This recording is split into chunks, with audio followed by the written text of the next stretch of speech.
Serial Anupama के आज के एपिसोड में दिखाया जाएगा कि यहाँ पर सबको पता चलते ही कि अंगूठी मिल चुकी है। सब काफ़ी खुश हो जाते हैं और बा कहती है कि ला मिल गई है तो अब मुझे दिखा। तो यहाँ पे बापूजी कहते हैं कि तो अब रोने धोने का प्रोग्राम कैंसिल। पर समर को पता होता है कि उसमें अंगूठी है नहीं बॉक्स में, और फिर वो कैसे दिखाए। तो वहाँ पर किसी को दिखाता नहीं है अंगूठी और वह दिखाने का नाटक करता है सिर्फ। और यहाँ दूसरी तरफ अनुपमा कामिनी से कहती है कि तुम्हें माफ़ी तो मांगनी होगी, गलती तुमने की है। और अनुपमा कहती है कामिनी से कि चोरी 5 रुपए की हो या 5 लाख की, चोरी तो चोरी होती है और तुमने सबको धोखा दिया है तो तुम्हें माफ़ी तो मांगनी होगी। फिर यहाँ पर कामिनी कहती है कि बा से मत बताना वरना तो। फिर यहाँ पर अनुपमा कहती है कि ठीक है मैं बा से नहीं बताऊंगी, लेकिन तुम्हें एक शख्स से माफ़ी मांगनी होगी। फिर यहाँ पर कामिनी कहती है कि किससे। तो फिर वो झिलमिल को बुलाती है। तो यहाँ पर झिलमिल और झिलमिल की बेटी आती है और फिर कामिनी उससे माफ़ी मांगती है। तभी झिलमिल कहती है कि कोई बात नहीं, आप माफ़ी मत मांगिए।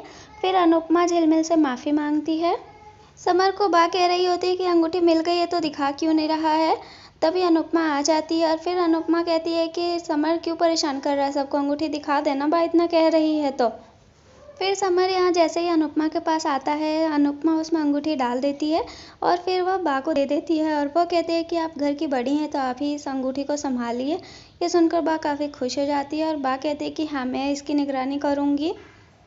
और यहाँ वनराज और काव्या मैसेज कर रहे होते हैं एक दूसरे को।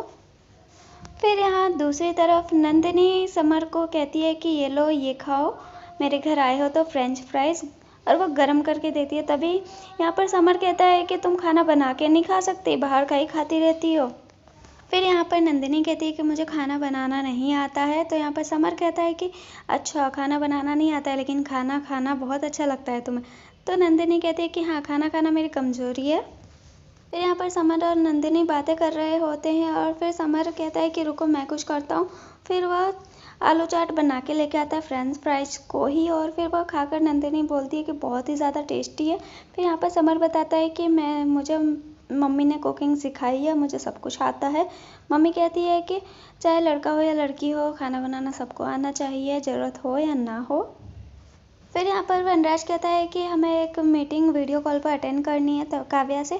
तभी काव्या कहती है कि तो फिर बेडरूम में कर लेते हैं, हॉल में तो सगाई की तैयारी चल रही है तो काफ़ी शोर होगा, ऑफिशियल नहीं लगेगा।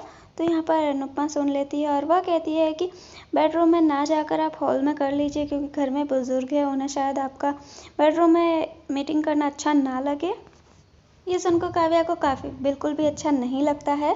फिर यहाँ पर अनुपमा काव्या को समझाती है कि बुरा मत मानना, लेकिन पाखी एक दिन अपने फ्रेंड के साथ बाइक पे आई थी तो ये देखकर बहुत चिल्लाई थी और फिर उसने पलट के जवाब दे दिया था अपने पापा को, तो वो वापस से ये जवाब ना दे सके इसीलिए मैं ऐसा कर रही हूँ। फिर यहाँ पर वनराज और काव्या मीटिंग कर रहे होते हैं वीडियो कॉल पर। तभी वहाँ पर समर आ जाता है और वो हेडफोन लगाया होता है कान में और वह चिल्ला के बोलता है कि मम्मी बाइक की चाबी नहीं मिल रही है, प्लीज़ उसे ढूंढ दो।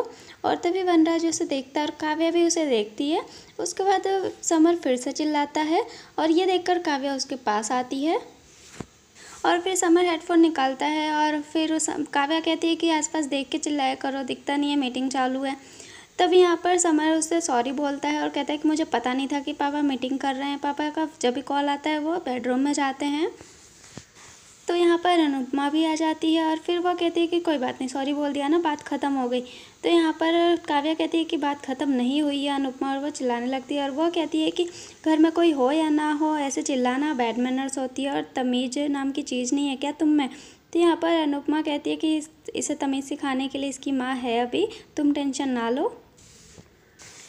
उसके बाद यहाँ पर वनराज भी आ जाता है मीटिंग फिनिश करके। वो समर के ऊपर चिल्लाने लगता है। वह कहता है कि पता नहीं है तुम्हें मीटिंग चल रही है और ऐसे चिल्लाते रहते हो, तुम्हें बुक लेकर पढ़ते हुए कभी नहीं देखा है, और डांस वांस का जो भूत है वो अपने दिमाग से निकाल दो। और वो कहते हैं कि मुझे ये सब बिल्कुल नहीं पसंद है। और फिर समर कहता है कि ये मेरी हॉबी नहीं, ये मेरा ज़िंदगी है, ये मेरी लाइफ है डांस करना। तो यहाँ पर काव्या बीच में बोल देती है कि तुम अपने पापा से ऐसे कैसे बात कर सकते हो, उनकी बात काट रहे हो। तभी अनुपमा कहती है कि बस काव्या। और फिर अनुपमा कहती है कि ये बाप बेटे के बीच में मैं माँ होके नहीं बोल रही हूँ तो तुम कैसे बोल सकती हो, मेरा हक है, मैं इनके बीच में बोल सकती हूँ, फिर भी मैं नहीं बोल रही हूँ तो प्लीज़ तुम भी मत बोलो। फिर अनुपमा की बात सुनकर वनराज भी उस पर बोल देता है काव्या को कि हमारे बीच में कोई नहीं बोल सकता है, ना घर वाला ना बाहर वाला।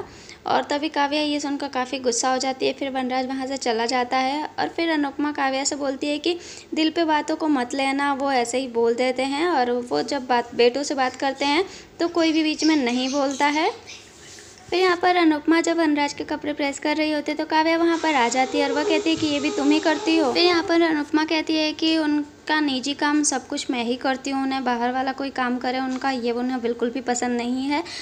अनुपमा की सिलाई मशीन ठीक हो जाती है, फिर वो वहाँ से चली जाती है। फिर यहाँ पर काव्या अनुपमा की अलमारी देखती है और फिर वो सारे शर्ट देखती है वनराज के, जो अनुपमा के साथ वनराज ने पहने हुए होते हैं।